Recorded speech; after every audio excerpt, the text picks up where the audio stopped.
দেশি বিদেশি বিভিন্ন সংস্থা এবং প্রতিষ্ঠানের কাছে বর্তমানে বাংলাদেশের ঋণ রয়েছে 18 লাখ কোটি টাকার বেশি। এই টাকা পরিশোধ করতে হবে বাজেটের মাধ্যমে, আর বাজেটে অর্থায়ন হয় জনগণের করের টাকায়, অর্থাৎ দেশের জনগণকেই এই ঋণ পরিশোধ করতে হবে। সেই হিসেবে দেশের প্রতিটি মানুষের সবার মাথায় এখন ঋণের বোঝা লাখ টাকার বেশি। আজ জন্ম নেওয়া শিশুটির মাথায়ও চাপবে এই ঋণের বোঝা।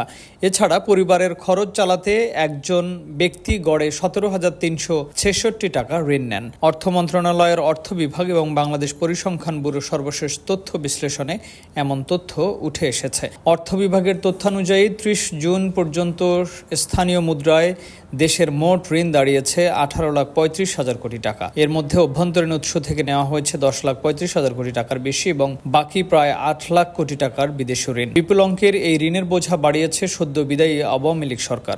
2008 সালে এই সরকার ক্ষমতায় আসার সময় এর পরিমাণ ছিল মাত্র $33.66 বিলিয়ন। গত 5 আগস্ট ছাত্র জনতার আন্দোলনের মুখে ক্ষমতা ছেড়ে দেশ ত্যাগ করেন শেখ হাসিনা। দেশ ও ক্ষমতা ছাড়ার আগে দেশি বিদেশি মিলিয়ে $156 বিলিয়ন ঋণের বোঝা রেখে গেছেন তিনি। অর্থাৎ আওয়ামী লীগ সরকারের আমলে 15 বছর ঋণ বেড়েছে প্রায় $122.34 বিলিয়ন।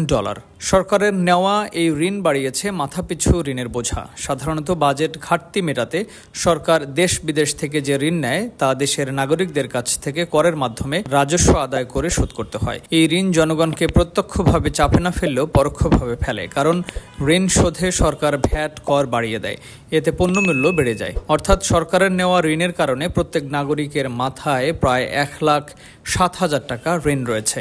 বাদ থাকবে না আজ জন্ম নেওয়া শিশুটিও। Timeline desk, Dhaka.